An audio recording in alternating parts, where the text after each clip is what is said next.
नमस्कार बच्चों, आज की हिंदी की कक्षा में आपका अभिवादन है और मैं हिंदी की अध्यापिका आपकी कक्षा लेने के लिए उपस्थित हूँ।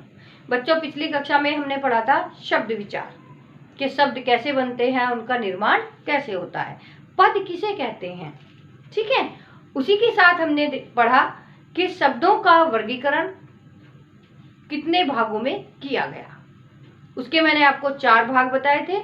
2 भाग मैं आपको पढ़ा चुकी हूँ, उत्पत्ति के आधार पर और रचना के आधार पर। और आज की कक्षा में बच्चों हम पढ़ेंगे उसका तीसरा भाग, व्याकरणिक प्रकार्य के आधार पर। ठीक है, व्याकरणिक प्रकार्य के आधार पर ये 2 प्रकार के होते हैं। व्याकरणिक प्रकार्य के आधार पर ये 2 प्रकार के होते हैं। कौन कौन से होते हैं? विकारी शब्द, नंबर 2 अविकारी शब्द। ठीक है, अब हम जानेंगे कि विकारी शब्द कौन से होते हैं।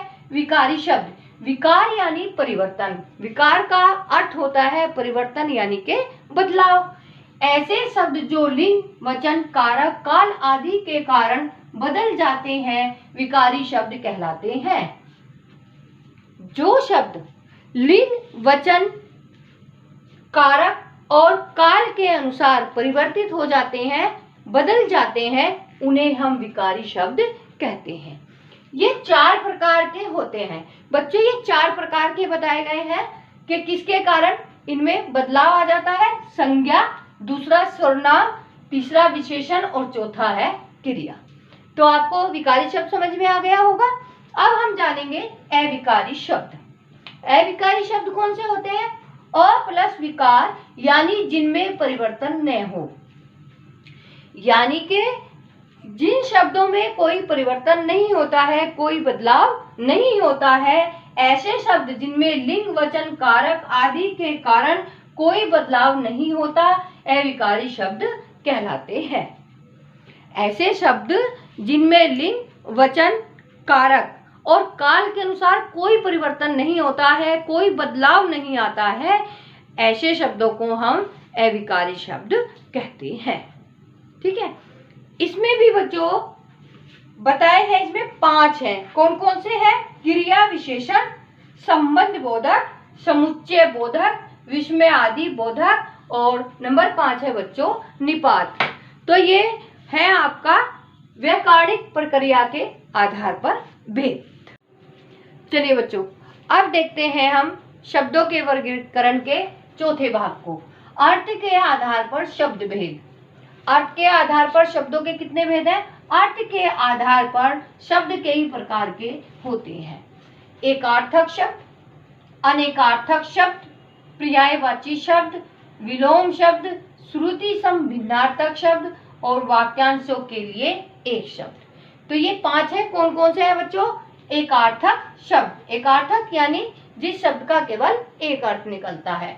अनेकार्थक शब्द यानी कि जिस शब्द के अनेक अर्थ बनते हैं। पर्यायवाची शब्द, एक शब्द के समान अर्थ देने वाले शब्द।